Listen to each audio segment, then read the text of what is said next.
What's going on, guys? This is Derek J407 back to you once again to talk about the NXT UK Championship special on the WWE Network on Tuesday, June 26, 2018. It was day 2 of the WWE UK Championship tournament from the Royal Albert Hall in London, England. I did watch some of day 1 on Monday, June 25th. That's when we got the tournament. We got the 6-man tag match with the Undisputed Era and British Strong Style. I didn't watch it when it originally aired, but I did go back and watch a few of the matches, a few of the tournament matches. So, Jack Gallagher compete and Joe Coffey and, people like that who some people who I wasn't really all that exposed to. And specifically Zack Gibson, who was the winner of the UK tournament. He ended up surviving the entire thing and got the championship match on the Tuesday show that I'm here to talk to you about. And of course, on the same show, we got the big 6-man tag team match between the Undisputed Era and British Strong Style. Pete Dunne, Tyler Bate, and Trent Seven was just a chaotic match, a fun match that I really enjoyed. And Tyler Bate got the win for his team by pinning, I believe it was Kyle O'Reilly that he pinned. It was either O'Reilly or Strong. But he got the win for his team, so the babyfaces won in their hometown. And that paved the way for the next night, which top to bottom was an excellent show. It was about 2.5 hours, so it was basically a takeover show. When you look at it like that, it was pretty much NXT TakeOver UK edition. Pretty much, just filled with a bunch of, either NXT versus UK guys or, a little mix of NXT in there. But, yeah, it was top to bottom a great show. So let's just go ahead and get right into it. The show kicked off with the NXT Tag Team Championships on the line. The Undisputed Era, represented by Roderick Strong and Kyle O'Reilly, defending against the representatives of British Strong Style, Trent Seven and Tyler Bate. This was a really good match, a really strong match to open the show. I think certain aspects of this match were even better than the match the Undisputed Era had with Danny Burch and Oney Lorcan TakeOver Chicago. The crowd was split early on, not exactly split, but they were just in favor of both teams. Of course, the hometown boys, they loved them, but the Undisputed Era is over as hell everywhere they go. So, of course, they were friendly in their corner as well. A lot of great stuff, a lot of great technical wrestling in this match, but a lot of good high spots too. But, a lot of great, mat grappling and all that kind of stuff. Both, everybody involved was great. Tyler Bate, of course, just impressive as all hell. The winner of last year's UK tournament and the inaugural UK champion. He had a really good spot in this match. He had Kyle O'Reilly on his back. Kyle O'Reilly had Bate in a sleeper hold.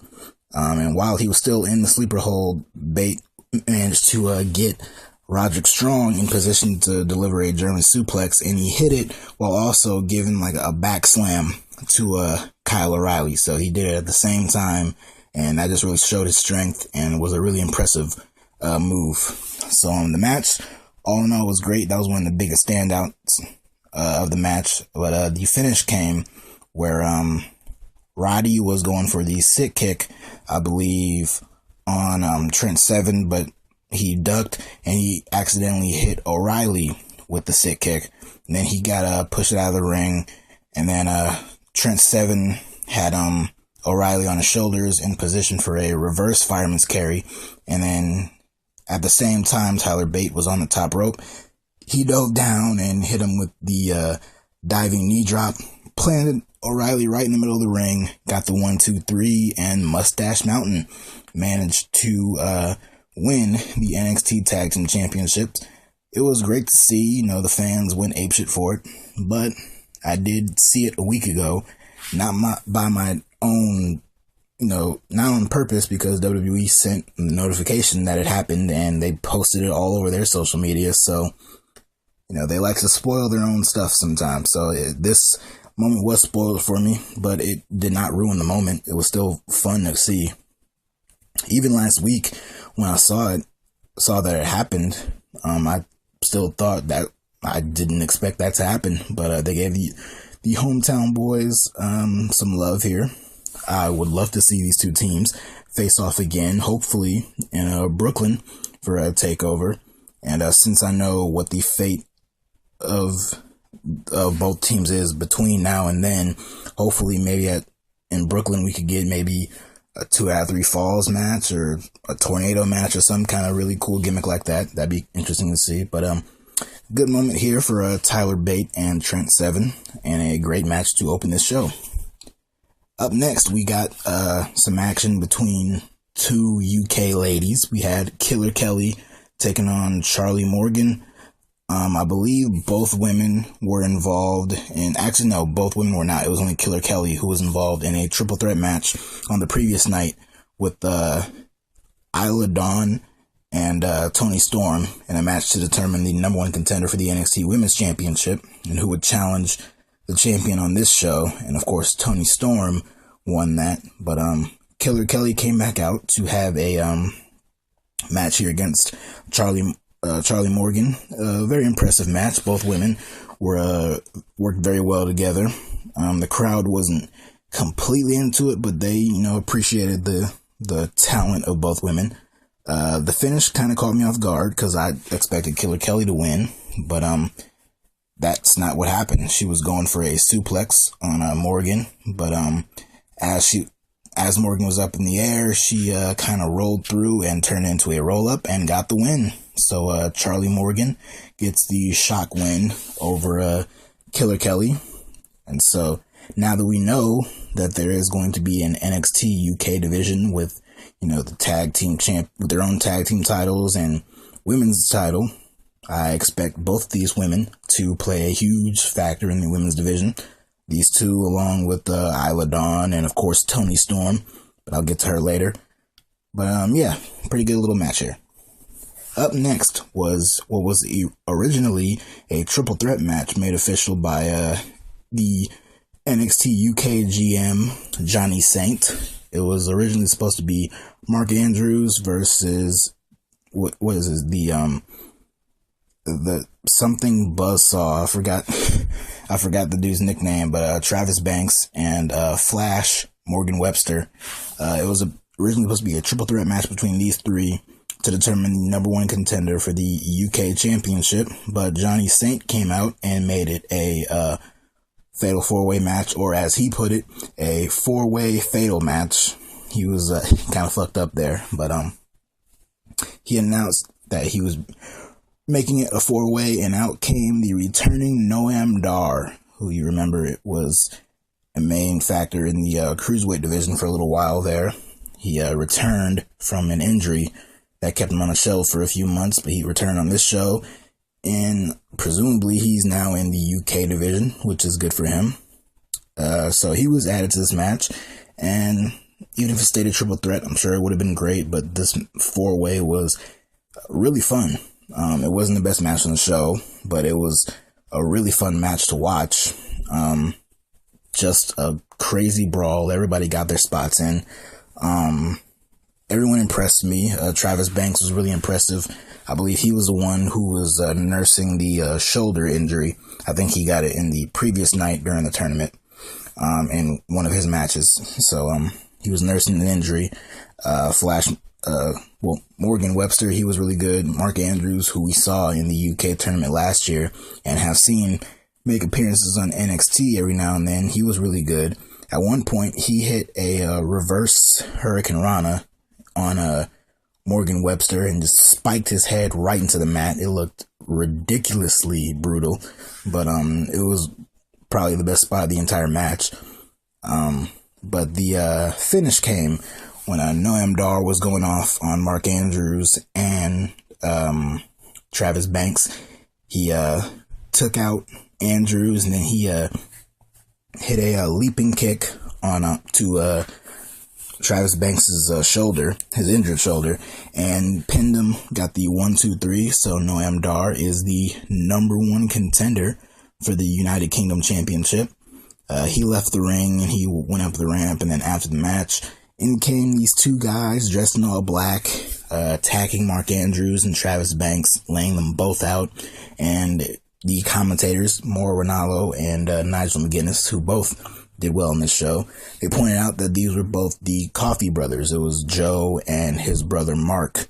I saw Joe in the previous night during the tournament, but Mark I was not exposed to. But the Coffey brothers came out and interrupted. They laid out Mark Andrews and Travis Banks, and they stood tall in the end. So I think this sets up two guys who could be pretty heavy competition in the UK tag team division here. So, yeah, not much more to it than that. And then we start to get into the NXT influence on this show, a bigger influence, that is. We had a NXT North American Championship match between Adam Cole, Bebe, defending his title against Wolfgang, a fan favorite for a lot of people from the UK tournament last year. He has had appearances on NXT every now and then, and he got the opportunity here. Unfortunately for him, he was not all that well liked to this crowd. They were firmly behind Adam Cole. These people loved Adam Cole.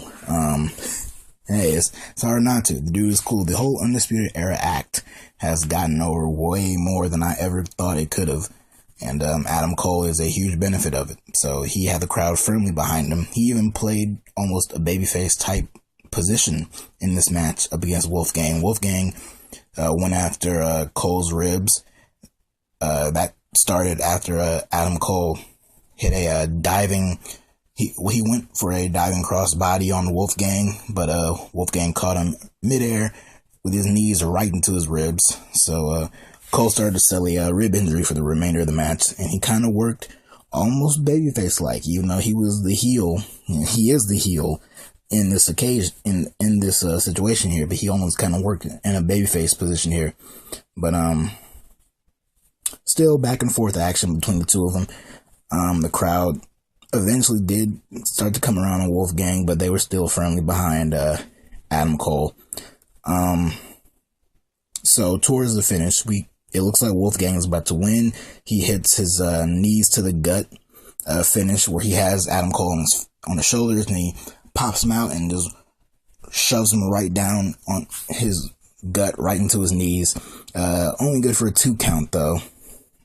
Well, no, it wasn't good for a 2 count. He didn't cover him. He hit that move, and then Wolfgang went up top to deliver a swanton. When he hit it, when he dove off, Adam Cole blocked it, and then Cole got him up, hit him with the suplex brainbuster type move onto his knee, and then hit a running knee to the back of Wolfgang's head, and got the win. So Adam Cole is still your North American champion. He did the whole Adam Cole Bebe shtick after the match for the people, and he was playing it up like a babyface. He really was. So that doesn't tease anything for me. I just think the Undisputed Era are cool heels. I think that's kind of how they're positioned, and it works for them. So, big win for Adam Cole.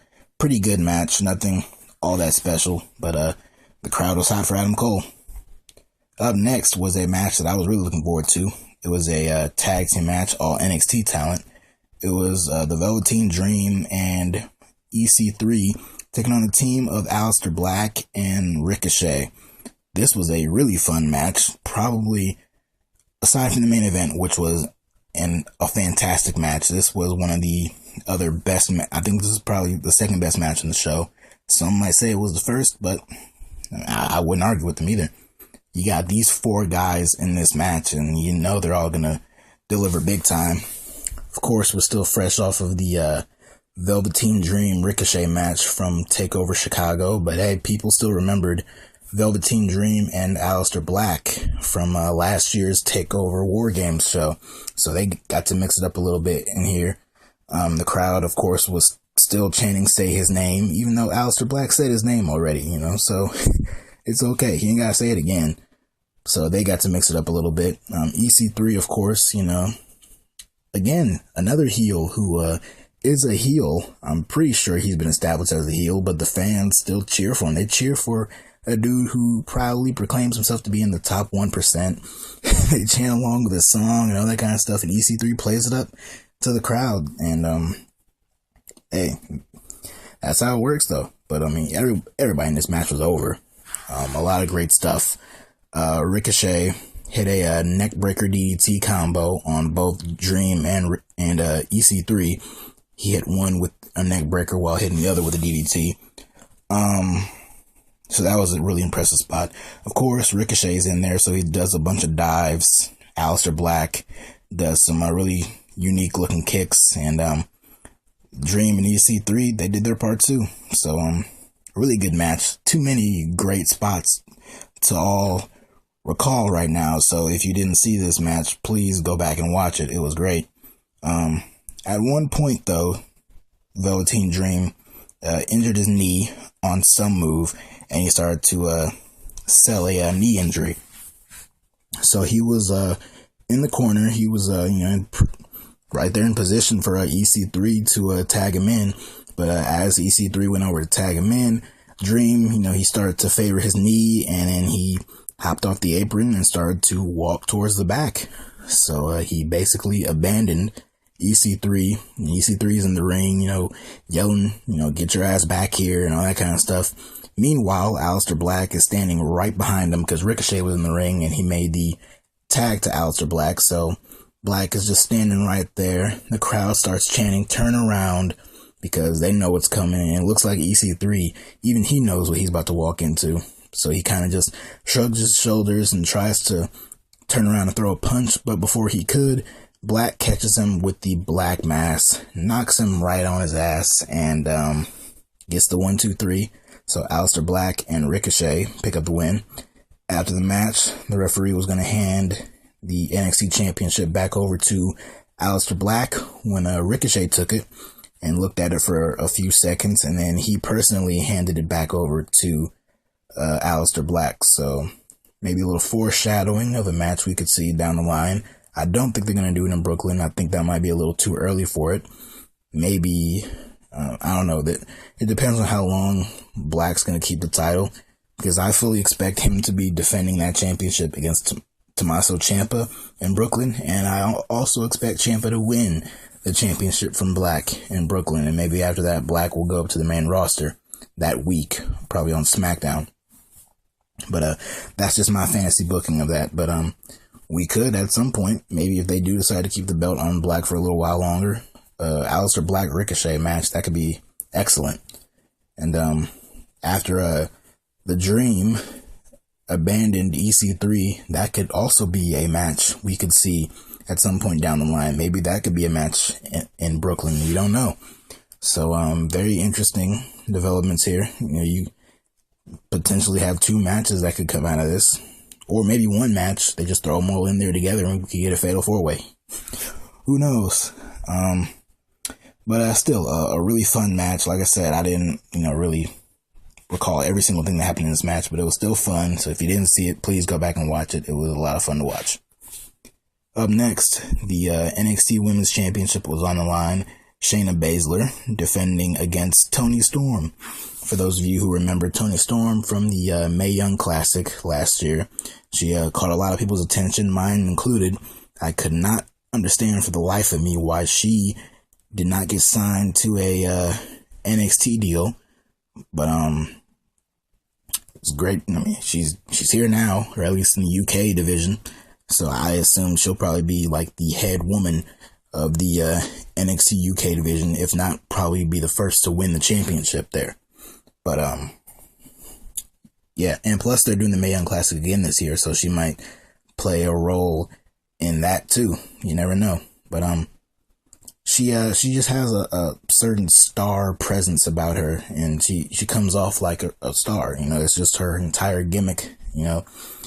Which we didn't really see get played up a whole lot in this match, but she does have a certain aura about herself that makes her a real star, and happy to see her in some form in NXT. So the match itself was pretty good. Early on, Shayna Baszler got her nose busted open. Didn't see how that happened, but we didn't see it bleed for that long. Baszler eventually started to target Tony's foot. He started to go after that foot, ankle, and all that kind of stuff, setting her up for a submission, which she eventually did get.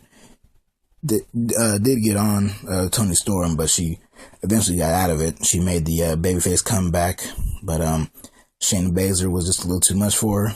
She attempted the Karafuda clutch, but Toni turned it into a pinning bridge and almost got the 3, but it was just a near fall. Then finally, Shayna did lock in the Karafuda clutch. She locked it in once, and Toni tried to get out of it in the corner, but then Shayna locked it back in, and she was in it for a while. It looked like Toni was about to tap out, but she managed to roll her body over to the other side of the ring, to the ropes, to get the break. So that was really cool. The finish was a little lame.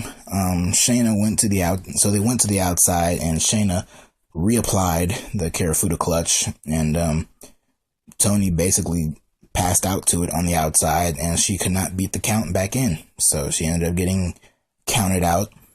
I guess this was designed to protect her without, tapping her out or pinning her or anything like that. But I mean, you could have just did what Shayna did to Nikki Cross in Chicago, and you could have just had her pass out to it. I don't think she would have lost any momentum from that. And I don't know. But I don't know, on a show like this, doing the count out win, but I mean, even though the champion still won, it was a little lame, but it was a pretty good match. Nonetheless, it was, in my opinion, better than the match against Nikki Cross, which I liked a lot, but I think this match was even better, and of course it helped that the fans were really into it. And that brings us to the main event, the UK Championship match. The 2018 UK tournament winner, Zack Gibson, taking on the bruiserweight Pete Dunne for the UK title. Both guys just fought stiff. Pete Dunne worked babyface, which he's pretty much been a face for the last, I'd say, 2 months or so, ever since TakeOver New Orleans. But he was really playing it up here. He was on offense for a while because Zack Gibson was working over his shoulder, and wasn't the biggest fan of that, but as they went on, the match, progressed way past just working over his shoulder. Plus, working over his shoulder was setting up for his submission hold, the Shankly Gates, I think it's called. But Pete Dunne, he wasn't a complete slouch. It wasn't just getting his ass kicked the entire time. He hit his X-Plex, his suplex flip move on Zack Gibson on the ramp on the outside, which Gibson was screaming and really sold it. It looked brutal. Both guys eventually, were in the center of the ring. They were trying to pull on each other's fingers and trying to bend them back and headbutting each other in the shoulder and chest, and they just went back and forth with it, and eventually they just both collapsed, and the fans gave them a standing ovation at that point, so they were loving this. Pete Dunne did hit the bitter end once, but it was only good for a 2 count, and eventually Gibson did lock in the Shankly Gates on Dunne, but he had him in for a long time, but Pete Dunne eventually did get to the ropes and got out of it. And so at this point, Gibson starts to get frustrated. He starts to go over and taunt Pete Dunne, gets in his face, puts his finger out and starts waving it in Pete Dunne's face, which is just the wrong move to do. And Pete Dunne grabbed that finger and was holding it and then snapped it to make it look like he broke it. And then he started to beat him down and then got him up for the bitter end, hit him with it, and got the 1, 2, 3. So Pete Dunne is still the UK champion. The fans went crazy. This was an excellent match. Don't let my little kind of beat for beat rundown of it deter you from watching it. Like I said, if you didn't watch this match, please go back and watch it. This was probably the best match of the week. And this was a week including the Seth Rollins-Dolph Ziggler match on Raw. And plus, I haven't seen Lucha Underground this week, so I don't know how good that Phoenix, Mil Muertes, Jeremiah Crane three-way Great Consequences match is. So, but I'm making a bold prediction right now that this was probably the best match of the week, but we'll see. So after the show, all the UK talent came out. Triple H and Johnny Saint were out there congratulating Pete Dunne, and they just said that this is the future. So the UK division will be having their own brand. I assume is going to be starting next month. Like I mentioned earlier, they have the UK title, and they will eventually have their own tag team titles and a women's title. So they're going all out with them. How successful it'll be, only time will tell. Is Triple H trying to kill the UK indie scene? Of course he is. He pretty much signing all these talent. So if you resent this whole thing because of that, I can pretty much understand. But hey, it's still a lot of great talent getting a huge platform like the WWE to perform on. So from that perspective, I'm fine with it. And if it means shows like this, then I'll probably watch it. I don't know how often they'll cross over with the Full Sail NXT crew, so that should be interesting. But yeah, this was a really good show, and I enjoyed it. Of course, I'm recording this on the same day that they announced the SmackDown Fox Sports deal, which is coming into full effect on October 4th. 2019. SmackDown is going live on Friday nights, so interesting to see how that plays out. And speaking of SmackDown this week saw the return of Team Hell No, Kane and Daniel Bryan, and they're going up against the Bludgeon Brothers for the SmackDown Tag Team titles at Extreme Rules. So that should be interesting. I assume it's just something for Daniel Bryan to do between now and SummerSlam, but hey, I like Team Hell No, so it was cool to see them hug and see the crowd go shit crazy for it. So we'll see how they do at Extreme Rules. But this video is mainly about the UK guys. And like I said, this UK Championship special was really entertaining. If you haven't seen it, please go out and watch it. So till next time, that is enough for me. So see y'all later.